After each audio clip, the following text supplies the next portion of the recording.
In 2003, I took my first sabbatical. Now, normally, operations management came third to the last or second to the last class in the MBA program. But because I was going out on sabbatical for a semester and nobody else wanted to teach the class, they suggested that instead of swap it with another class and that my class be the very last class in the program. That was fine. And so I was going through sabbatical and in the fall, and in October it hit me. I thought, I'm going to give these students their very last lecture in their MBA program. And that was kind of an ominous responsibility. At the same time, there was a professor at an Ivy League school that was terminally ill, and so he too delivered his final lecture on the web that went viral, and that kind of gave me the idea. Of course, I'm perfectly healthy. At the same time we were doing this, our church was reading The Purpose-Driven Life by Rick Warren, which is a book I recommend to everybody. While it's written primarily to Christians, it has a lot to say to people of all faiths, and I think it really talks about how you find purpose in your life. And I thought, well, there's a good basis for writing this final lecture. And so remembering what I thought I had read recently, I sat down and I started writing, and I wrote for about 5 hours and got done. And then I went back in the book because I thought it was big sections of the book that I was basing this on. And at first I couldn't find what I thought I was writing about. And then I finally came to it. And it was really just one paragraph on one page that had inspired what I had written. So, what Rick Warren says is that, like any good pastor, he had his alliteration, 5 points, all starting with the same letter. He says that there's 5 things people need. They need a purpose that they live for. They need people to live with. They need principles to live by. They need a profession to live out. And then finally, they need power to be able to drive all of this. And so when he talks about purpose, he says, stop and think about what is your purpose in life? What is it you're preparing for? What were you put on earth here for? Now, for a lot of people, accumulation of material wealth and power seems to be the driving force. But I know I've worked with several people that were just outrageously rich. And I know with those people that no matter how much they had, they never had enough. And furthermore, their wealth drove the people around them crazy. And so, in the scheme of things, if this is what you're striving for, odds are you'll never achieve it. Well, then is comfort and happiness more what you're seeking? And the problem is with comfort and happiness, it's more a circumstance or a result than something you can actually plan for. That happiness is something that happens to you based on circumstances. And so, if that's what you're going for, good luck. But Rick Warren says maybe the purpose in life should be how we build character in others and serve others. And the neat thing about this is we don't have to amass resources for years and years and years to get there. And we don't have to control everything around us. That we can immediately begin doing this today with the people that surround us. That we can serve others in whatever capacity we're in. And we can continue to help people to build character. I was just recently reading The Signature of Jesus by Brennan Manning, and then there he quotes Jim Wallace as saying, the conversation of most middle-class Americans, we are told, revolves around consumption, what to buy, what was just bought, where to eat, what to eat, the price of the neighbor's house, what's on sale this week, our clothes or someone else's, the best car on the market this year, where to spend a vacation. Apparently we can't stop eating, shopping, or consuming. Success is measured not in terms of love, wisdom, and maturity, but the size of one's pile of possessions. So if our purpose in life is just really, who dies with the most toys wins, that's pretty hollow. And instead, is our purpose really those godly characteristics of love, compassion, kindness, wisdom, maturity, brotherly love? In terms of people to live by, Rick Warren believes strongly that we're put here on earth to interact with others. We're not put here to be in solitary. And so the question is, have you surrounded yourself with people who share your same commitment and values?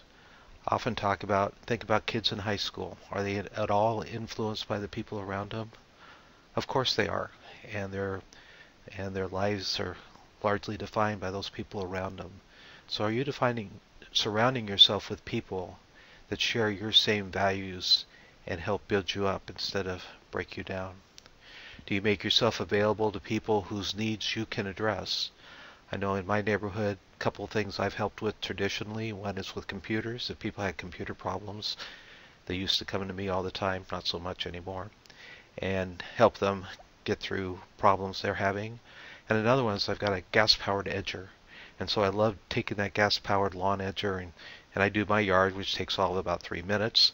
And then I just start up the street and do it for the neighbors. And because it's something I can do, and it's so much easier for me to do it with my edger than it is for them to do it with their small, kind of powerless tools. But the neat thing is, as the week goes by, then cookies show up at the door and flowers show up at the door, and it's really a mutual blessing that we have to each other. Are you part of a community where you can help others with their needs, but also they with yours? Remember, if part of building character is helping other people, then for somebody else to build character, you should allow them to help you. If you're the type of person, if you're the alpha male that has to do it all yourself, never asks for help, you're really denying people the opportunity to build their character. And so you need to be able to do both. And finally, what role does family play in your life? What priority do you assign to your immediate and extended family? One lesson I often have is take out your calendar and show me how many times your family appears on your calendar. If they're there on a regular basis, good for you. But if you're like me, family and they fill in the spaces left after all the work things are taken care of. So make an intentional attempt to include your family in what you do. Rick Warren says we need principles to live by. We need something to guide our lives. What are the principles you live by? What rules have you self-imposed? What are the things that you will not do? What are the lines you will not cross? Who sets your moral compass? Do you set it yourself? Do your friends and family set it for you? Do the people you surround yourself with do it for you? Or do you look for a higher power to help set that moral compass of the direction you should head? Do you act and behave consistently toward others? Are you more self-centered or other-centered? One of the things I've enjoyed most about being at George Fox is that, there's good people at all universities, don't get me wrong. But the propensity of people at George Fox to be other-centered is so much greater than it was at Oregon State or at Purdue. And that makes it both a more enjoyable place to work and also a more rewarding place to work in terms of you're investing in people that are investing in others. And then finally, what set of principles would be best for yourself, those you serve in society? And if these are not consistent, how do you resolve such conflict? Commencement's coming up. And I can think back, I've been to 20 plus commencement ceremonies at George Fox. I probably couldn't tell you what many of the speakers said, but one I do remember is Mark Croker, who was the chief of police at the Portland Police Department. He's since gone on and worked with the United Nations and their peacekeeping forces. But he said when he looks for an officer, there's 3 things he looks for. He looks for people that are persistent, that they don't give up, they want to do the right thing. He wants people that are compassionate toward others, that practice the golden rule, they treat others the way that they want to be treated. And he wants people of integrity. And when he described people of integrity, he said with our officers, there's 3 dimensions. The first dimension is what they're taught. So as they go through their training, there's what they're told that they should do, what the book says that they should do. And then there's when they train others and they're out in the field, how do they train others to do? How do they advise them? What advice do they give them to work? And then finally, the third level is what do they actually do when they find themselves in those situations? And so there's what the book tells us that we should do, there's what we tell others to do, and then there's what we do ourselves when we find ourselves in the situation. And he says, if you're a person of integrity, all 3 of those are the same. What you know you should do, what you admonish others to do, and what you do yourself are the same. And then you're acting out of integrity. Rick Warren says that we need a profession to live by. We need a role to play in society, both for our own self-worth and for the benefit of others. So what is it you're really committed to? What is it that you really enjoy? What are your gifts? And are you spending your time pursuing things that really match up with who you are and what motivates you? And if not, wouldn't you be much greater if you did that? I had one student at Oregon State studying restaurant management because his family had always been in the restaurant business, and dad just assumed son was going to come in and take over the business. But the son didn't really like the business, but out of obedience he kind of followed along. What he really did love was BMWs. And consequently, he started out with an old junker BMW, and he rebuilt that and sold that for a profit, and then took that money and went to a little nicer one, a little nicer one, a little nicer one. Always had one or two that he was working and restoring. And finally, the BMW dealers, because they knew him well, because he was always coming in for parts and talking to him about models, said, you know, you really should be selling for us. And finally, he got the nerve to face his dad and said, you know, I'm not going to do the restaurant thing anymore. I'm going to go into BMW sales. And with 3 years of starting, he was the #1 salesperson in the division. So it's because you go where your passion is, you go where your love is, that's where you're going to be most successful. And really, is your profession your job, or is your job just a means to achieve your real profession of serving others? Again, we talked about building character and serving others. And so if you're like me, you know that my job and the quality of my work environment depends more on who I work with and for than who the company is. And so are you going to be that type of person that no matter what job you're in, what role you're in, you're really looking to make things better for others, to help others along? And the neat thing about that is, again, you can do that whether you're the janitor or you're the director of operations or you're the CEO. Finally, we need power to drive all of this. We need something that's going to give us the energy to get through. So this kind of reads like a blue screen commercial at night. Do you feel like you are constantly swimming upstream? Do you constantly get tired? Is your source of power internal, doing it all on your own? Or is it external, gained from strength of another more powerful source? Do you have a source of power that is capable of getting you where you want to go? That we need energy, we need something that's going to motivate us and keep us going in the right direction. So I think at times during the class I alluded that had a major life change in 1995. 3 years prior, I'd moved our family out from Oregon to Indiana to teach from Oregon State to Purdue, and pursuing a big job in that. And it was in October of 1995 when both my wife and I gave our lives to the Lord. We basically said, okay, Lord, we've been trying to run our lives this far. We've made messes of both of them. So now we're going to put you in charge and let you decide what direction we should go or help guide us. Now, unlike most of my friends who became Christians at a very young age, I was born in a Christian home, but I don't know that it really ever sunk in, is I can remember what it was like before and after my wife and I made that decision.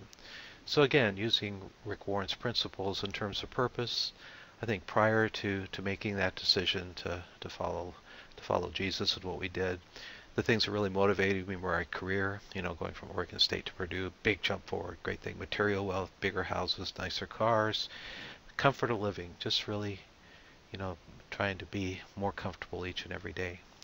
In terms of people, family are important to me, but I put down here, who could help me achieve my purpose, and I put disposable. I can remember going to receptions at Purdue with the hospitality management program there. We'd have vice presidents of major corporations, Hilton, Carl's Jr., ARA Services, Disney. And I remember going up and saying, what company are you with? What's your title? What's your name? And, what can we do for each other? Family, friends, not quite so important. Principles, be generally nice and good, help others when it helped me. And I put ethics and morality a shade of gray, is that, I was a good person, and if I ever started to doubt that, I would just compare myself to people that weren't as good. And as long as you pick your reference point, then you're always going to look better by comparison. Profession, teaching others is a means for generating wealth and helping others to generate wealth. I remember one young woman came into my office one day and she says, I'm really torn. I've got this great offer, but I also have a boyfriend, and and he wants to get married, but if we decide to get married, then I won't be able to take this job offer. What should I do? I said, well, that's easy. You can always get married, but this job offer is not going to come around. Boy, have I regretted ever saying that. And I think, the fact that we put wealth ahead of life sometimes is disappointing. And then finally, power. My own skill, knowledges I possess, ability to use the system. Early in my career, I was the only one that loved computers at a time when all my colleagues hated. They were fearful of computers. They knew nothing about them. They knew students needed to learn about this, so if Kluge's willing to teach them, we'll let them teach them. And consequently, that got them covered. So that gave me, opportunities just because I knew things that they didn't. Well, what happened? So my wife and I, we started attending church. We realized there was a different way, and our life changed. Well, what changed? Number one, our purpose. Really, instead of serving ourselves, we started looking more how we could serve others, particularly those in needs, and do this all as an act of worship to God. One of the few things I've learned at George Fox about Quakers is this idea of meetings for worship. That anything we do, anytime we meet together, if we want to do it in a way that's honoring to God, then it can be an act of worship. So our faculty meetings, we talk about being meetings of worship where we try to do things in a way that will please God. In terms of people, I talk about a worldwide community of believers, family becoming much more important, appearing on my calendar more often, and feeling of connectedness to every individual. When I first arrived at George Fox, I had been active with Promise Keepers, the men's revival group was going around the country at the time, and they were having their million-man march on Washington, D.C. when we filled the mall for a day. And so there's a group of students and the campus pastor, Greg Lamb, who were going to this. And I thought I should go to this too, so I marched into his office and says, Greg, I feel like I'm being led to tell you that I should go with you. And long story short, I went with them. And the one thing I remember from that trip, you think, well, a million men out on the march singing praise songs, and that would be pretty awesome, which it was. But what I remember is getting off the plane at National Airport, going down, getting on the metro to ride into town, that 10-15 minute ride. And before the doors even closed, all these men who were coming from all over the world just started talking to each other. And what we had in common was our love for Christ. And so in the course of that 15-minute ride, now I'd ridden the metro many times before. I'd been doing some consulting in Washington, D.C.